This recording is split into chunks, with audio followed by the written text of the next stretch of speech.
മനുഷ്യൻ കാണുന്നതല്ല കർത്താവ് കാണുന്നത്.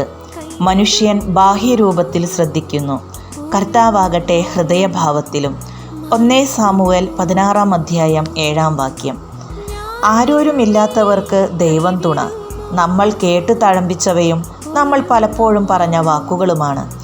എന്നെ ഒന്ന് ഹെൽപ്പ് ചെയ്യാൻ, ഒരു നല്ല വാക്കു പറയാൻ, എന്നെ ഒന്ന് റെക്കമെൻഡ് ചെയ്യാൻ, എനിക്ക് വേണ്ടി പ്രാർത്ഥിക്കാൻ ആരുമില്ല എന്ന് പറയുന്നവരുണ്ടെങ്കിൽ അറിഞ്ഞുകൊള്ളുക. നിനക്കു വേണ്ടി ദൈവം തന്നെ ഇറങ്ങും. എരിയുന്ന തീച്ചൂളയിൽ നിനക്കു വേണ്ടി സംസാരിക്കാൻ, റെക്കമെൻഡ് ചെയ്യുവാൻ ആരുമില്ലെങ്കിൽ നാലാമനായി അവൻ തന്നെ ഇറങ്ങും. ആരൊക്കെ നിങ്ങളെ അവഗണിച്ചാലും, ആരും നിങ്ങളെ സപ്പോർട്ട് ചെയ്യാനില്ലെങ്കിലും, ദൈവം നിങ്ങളെ കണ്ടിട്ടുണ്ടെങ്കിൽ, ദൈവം നിൻ്റെ കുടുംബത്തെ, കുഞ്ഞുങ്ങളെ കണ്ടിട്ടുണ്ടെങ്കിൽ, സ്വർഗത്തിലെ ദൈവം നിന്നെ എത്തിക്കേണ്ടിടത്ത് എത്തിച്ചിരിക്കും, വിളിപ്പിക്കേണ്ടിടത്ത് വിളിപ്പിച്ചിരിക്കും, അയക്കേണ്ടിടത്ത് അയച്ചിരിക്കും, നിന്നെ ഇരുത്തേണ്ടിടത്ത് ഇരുത്തിയിരിക്കും.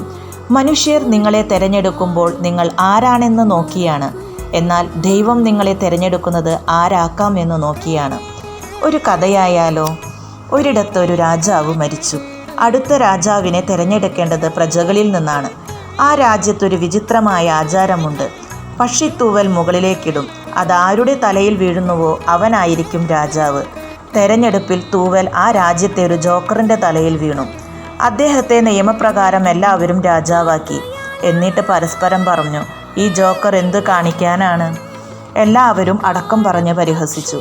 രാജാവ് പിറ്റേ ദിവസം തൻ്റെ വലുപ്പത്തിലുള്ളൊരു കണ്ണാടി അവിടെ സ്ഥാപിച്ചു. എന്നും ജോക്കറിൻ്റെ വേഷമിട്ട് വന്നു നിൽക്കും. ഓരോ ദിവസം കഴിയും തോറും ഭരണം നന്നായി വന്നു.